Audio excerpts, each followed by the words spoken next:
guys, the Firebird is here. It's just me. My brother couldn't be here today, as always, because he said Transformers Energon was the best show ever. Now, I'm all for different opinions and even some radical opinions, but that is a wrong opinion and we don't like that here. So he gets permanently banned from the channel. So this means the channel will be now permanently reorganized into the Fire Brother channel. And the Fire Brothers fanbase will now turn into the first ever Fire YouTube cult.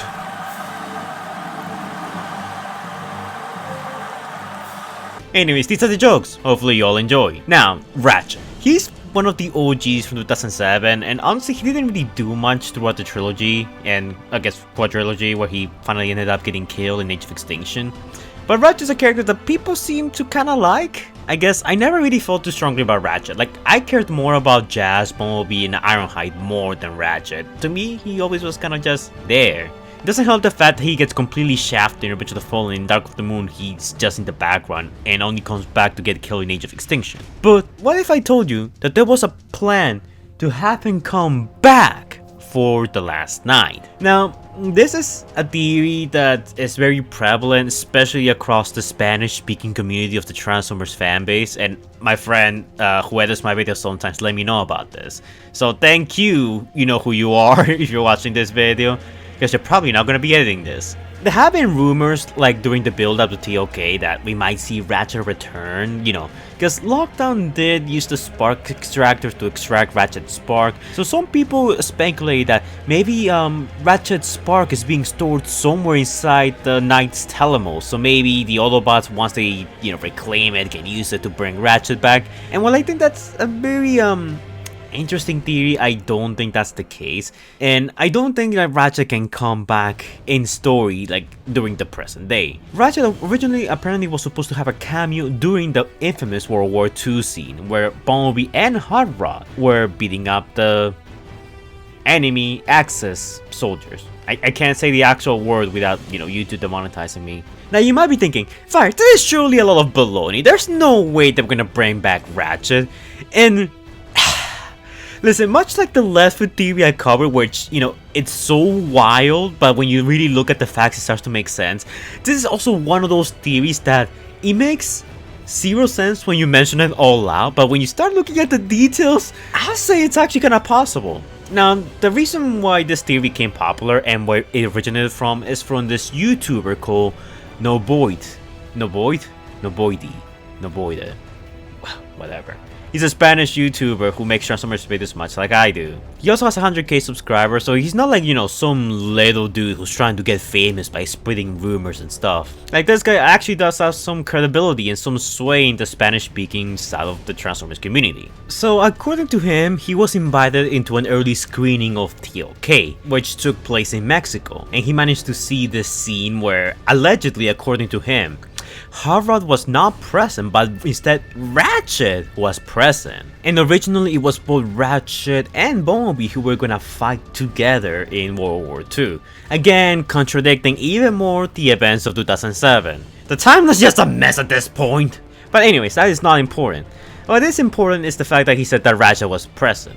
Now remember, this is a credible source. A guy who, you know, doesn't really benefit from spreading lies and stuff like that to get famous. He kinda is already pretty sizable in the community, so it's not like his best interest to lie and stuff like that, you know? But what's more is that there's actually evidence to support the claim that Ratchet was supposed to be present in TOK. Now, first off, and probably the example that you guys are thinking of, would be the commercials. TOK had a lot of commercials of like the Autobot cast just fooling around and auditioning for stuff. Ratchet's head was seen in a commercial involving Hound and Sergeant Lennox. Now take a look at this scene. Look who's right next to Ratchet. Bumblebee, which coincides with the World War II scene. You know, it was just gonna be Ratchet and Bumblebee. So I mean, yeah, this is just a coincidence. I can't exactly say that, oh, definitive evidence that this was gonna happen. And also, and the reason why this is important is because unlike Hound, who's full on CGI, these are prop heads. Heads that need to be sculpted, heads that need to be made for, you know, CGI purposes, rendering scenes and, you know, making the characters move like they do in the movie. So why make a Ratchet head if at no point do we see Ratchet in the actual film? Like, if this was the left foot head, I get it, you know, you want the Cuba scene where Leadfoot was using, Thompson was using Leadfoot's head. You know, you maybe want to use the Scrapper head for that one scene at the junkyard. You know, maybe you want to use any other head that we saw in the film, like Mohawk, Natural or whatever. Like, I get that, you know, makes sense. But Ratchet, that is so random. The only way I can justify Ratchet's head being here is that they probably didn't want to spoil what was going to happen in TOK, so they just threw in a random head to throw people off. I mean, Michael Bay does have a tendency to do that, and I want to do a video covering Michael Bay's misinformation campaign through the movies, because that's very interesting, a very interesting topic to me. But, yeah, it makes no sense to have Ratchet's head here. I'm trying to wrap my head around the idea of why have it here if you're not gonna do anything with it. And I guess if you want to expand this theory, you could also say that this ties into the whole thing of, you know, World War II Transformers, because of like the posters that we see at Sir Edmund's castle, we do know that Han participated around early human conflict during the World Wars. So Han being present in the scene with Bumblebee and Ratchet kind of makes sense, hypothetically speaking, if we do agree that the scene that Noboide was talking about is real, then this kind of fits on that theory. You know, inside the TOK's little mess of a continuity, it fits. It doesn't fit with the other movies because Ratchet came from space in 2007, but hey, who cares? TOK felt like retconning a bunch of stuff. But is that the only evidence that Ratchet was gonna be in TOK? Well, not entirely. Now, this is a bit of a spoiler for a future video I'm gonna make public. If you're a patron, you probably saw my video talking about the last night cut content, and I'm talking about deleted scenes and other pieces of footage that were exclusive to the trailers or were altered before the final release of the movie. And in that video, I basically analyzed an early trailer shot of the World War II scene. Now, for some reason, the World War II scene seems to have been altered quite a bit.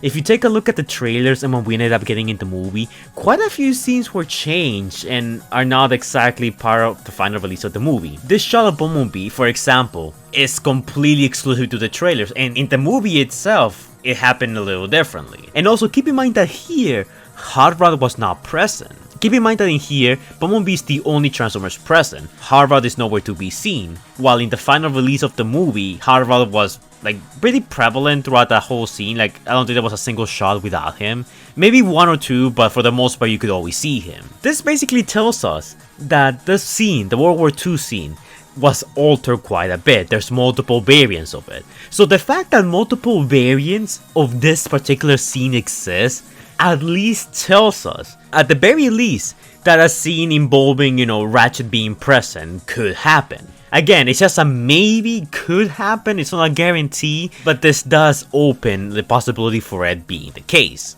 And that probably leads to the question that you guys are wondering, why did this get cut from the movie?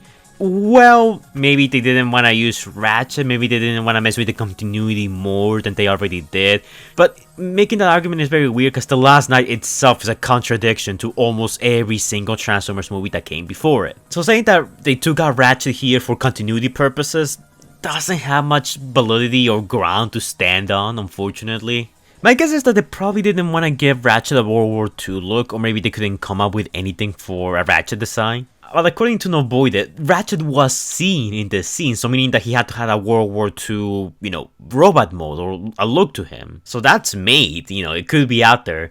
And before you say, Fire, if that really did exist, don't you think we would have seen it by now, or it would have been mentioned? Well, you do make a good point, but typically with movies, the production usually hides stuff from the process of making it, and they don't reveal it like until way later down the line. For example, only last year did we finally figure out what the red mark on Optimus and Megatron was and what they really did. Before it was just pure speculation, but until recently we just figured out what it was. And don't even get me started with things like Transformers Night and Operation Skyfire, which are even shrouded in more mystery. And of course we got like all the Transformers animatics that are slowly being uncovered from the movies, like the Jazz and Barricade fight, the animatics showing Ravage's original death in Dark of the Moon, and stuff like that. Stuff like this gets uncovered over time. They're not gonna say, okay, movie's done, so So here's what we were gonna do. Here was the early script. Here's who we were planning to use, and here's a CGI model for the character we were planning to use. It is quite possible that they're saving Ratchet for a future reveal. Like, oh yeah, we plan to have Ratchet, and here he is. This is as far as we got with the CGI before we decided, nah, we're not gonna have him there. And if you're a Patreon and watch my last night cut content, then you know that the amount of cut content that the last night has is stupid. There's so much cut content and so much behind the scenes that I didn't even manage to cram everything into that video. And don't worry, for everyone else, I'll make that video public probably soon for you guys to see, because I do have a lot to say about TOK, and I think some of the stuff that got cut is very interesting. But basically what we know is that the World War II scene was altered. There's several variants of it. The Last Night as a whole doesn't really care about previous continuity, so having Ratchet here, even though it contradicted the continuity, it's valid, you know. It could happen. It's definitely possible. It's something that Michael Bay could have done. And TOK also like had a weird obsession with bringing back old characters like Shockwave, Starscream, and so on. Starscream, of course, in the form of the head, but a lot of them got cameos. Like Ironheart got a cameo in some of the portraits. Starscream got a cameo in some of the art. So did Shockwave and a bunch of other characters from previous movies. But keeping Ratchet out of the movie, arguably one of the more popular / recognizable characters from the movie, will be a little weird. So having him save up or play a role in this little flashback scene would have made a whole lot of sense. So, you know, you can make an argument for Ratchet, you know, being into Last Night, for the early plans of him being there. Like, I think it makes sense, it's not contradictory, and if he just appears in the World War II scene with the context of TOK, it works. You know, it makes sense, he can be there. Why he was removed is beyond me. My guess is that they wanted to emphasize Hot Rod a bit more, and I honestly think that the explanation for it is a bit more meta. Now, here's a known fact about making toys that a lot of like toy companies employ, and that's that dead characters don't sell as well. What do I mean by that? Well, if a character dies in the movie and you sell his toy, then more often than not, the toys of that character are not gonna sell as well as the toys of the characters that are alive. That's actually the reason why Age of Extinction and TOK gave us a lot of Autobot characters who coincidentally just happened to survive both movies, as opposed to the Decepticons who pretty much die for the most part, and that's why they get so little representation in the tone line, with the exception of Barricade and Megatron. And Lockdown, but just because he was the main villain of the film. So my guess is that since, you know, Ratchet dies in Age of Extinction and him appearing on the scene will be a little pointless, my guess is that they wanted to emphasize Hot Rod more by having him be more present in the film. You know, hey, this is Bumblebee's best friend. Hey, look, he's basically like Bumblebee but with different colors. Like, a lot of the Hot Rod marketing really like tries to emphasize that he's basically like Bumblebee's brother. A lot of the poses that the artwork has him perform are very Bumblebee-like. And you know, at the end of the day, the movies are for the most part trying to get you to buy the Transformers toys. So Hasbro maybe wanting to remove Ratchet, a dead character that probably wouldn't sell as well, and then give that spotlight to Hot Rod, the new radical character that's cool with the kids, and it's Bumblebee's best friend, and kids should really buy his toy, actually makes a whole lot more sense to me. I think that being the reason as to why they remove him is solid and makes sense. So I can definitely see that as a reason as to why Ratchet was removed. But the point of this theory, the whole, you know, did this happen, did this not happen, really much depends on whether No Boyda was telling the truth. And yeah, there has been a few other instances of people just going into the forefront and saying, oh yeah, I also saw Ratchet in TOK, but I mean, again, there's not much validity. We don't have any screenshots, we don't have any art. All we have is the head that we saw in the commercial, the evidence for the scene being tampered, and the reasoning as to why they will remove Ratchet and replace him with Hot Rod. But something else you need to keep in mind is that TOK had this weird tendency to make exclusive versions of the movie. You guys are probably very familiar with the different cuts of TOK that exist out there. Like, in some cuts, some of the dialogue is different. Like Nitro Zeus in America, like, you know, has some lines, but outside, globally, in some other regions of the world, the dialogue kind of changes. The Last Night is such a messy film that a theory like this, even if it's fake, has a lot of validity. You can genuinely make an argument for almost everything because of how infamous and how messy and how needlessly complicated The Last Night was with its release. So the fact that this allegedly happened in Mexico, an international, you know, country outside the United States, gives validity to this claim that this could have actually happened. The Last Night was a fan of like exclusive scenes and exclusive dialogue, which I don't get why. To this day, I don't get it. And honestly, I can picture Nobuide actually being invited to an early screening of TOK, because especially with the Rise of the Beast, Hasbro has taken an interest to the Spanish side of the Transformers community. Like, believe it or not, they actually do get early access like some people in the English side of things do. And, you know, Hasbro actually contacts them and be like, hey, you want to review a product? Hey, you want to check this movie early? Like, this has happened before for English speakers and for, you know, international people outside the United States. But again, this all depends on whether or not Nobuide was telling the truth. Do I think he is? I mean, I think he is. I don't think he has anything to, you know, gain by lying, besides a few clicks. I think he's the type of guy who wouldn't want to ruin his reputation and stuff like that. But I also believe on the concept of human error. That maybe he saw Hara and he wasn't, wait, is that Ratchet? Because again, if this was a screening, he probably saw that scene in one go, and that was all he ever saw. So, you know, the World War II scene overall was a pretty fast-paced scene. Like, even in the final release of the film, you could barely tell how Hara looked like. So, him mistaking Hara for Ratchet, it is possible, but I feel like with the difference in size and the difference in color, a mistake like that is probably not possible. Like, there's a lot of like debate here for, hey, this could be real, or hey, this could be fake. Personally, while I'm a fan of just crackpot theories like this, like the left theory I made, you guys loved it. Trans theory was like all over that theory, and you guys really loved it. Like again, I love crazy conspiracy theories like this, and for this one, I kind of get the same vibe, but it's a bit more mysterious. There's much less evidence, and all we have is like, I mean, yeah, could have happened, but I'm still unsure about it. It's that kind of thing as to why I'm like debating between the two extremes of yeah, real or yeah, fake, you know? But yeah, guys, that's the story of Ratchet being present in The Last Night. Again, there's a lot of like maybes and ifs and sure could happen and claims. I wish we had more solid evidence. All we have is the possibility of it actually being true. I'm 75% sure this is real, but that still leaves a huge margin of error open, so yeah. But I want to hear from you guys. Do you guys think that the evidence provided for this theory is legit? That there's strong evidence for Ratchet being in TOK? Again, I can see it happening, but I'm just not 100% sure if it did happen for real.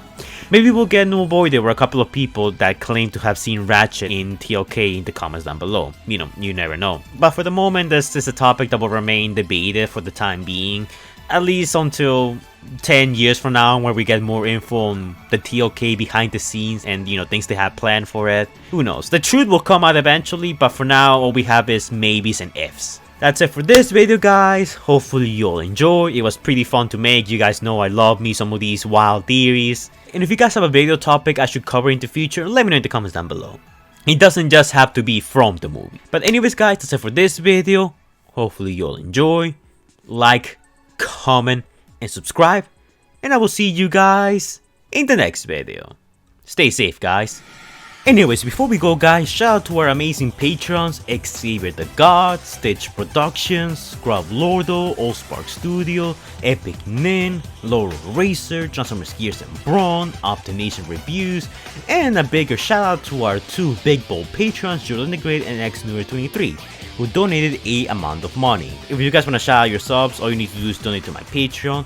Link to it will be in the description down below and in the comments down below. If you choose to donate to my Patreon, you can collab with me in some of my videos or your videos. You can request some artwork from me, request some video topics, get exclusive access to early videos, and a bunch of other stuff. But keep in mind that it is entirely optional, since freedom is the right of all sentient beings. Thank you to my patrons for donating. It's much appreciated, and I will see you guys in the next one.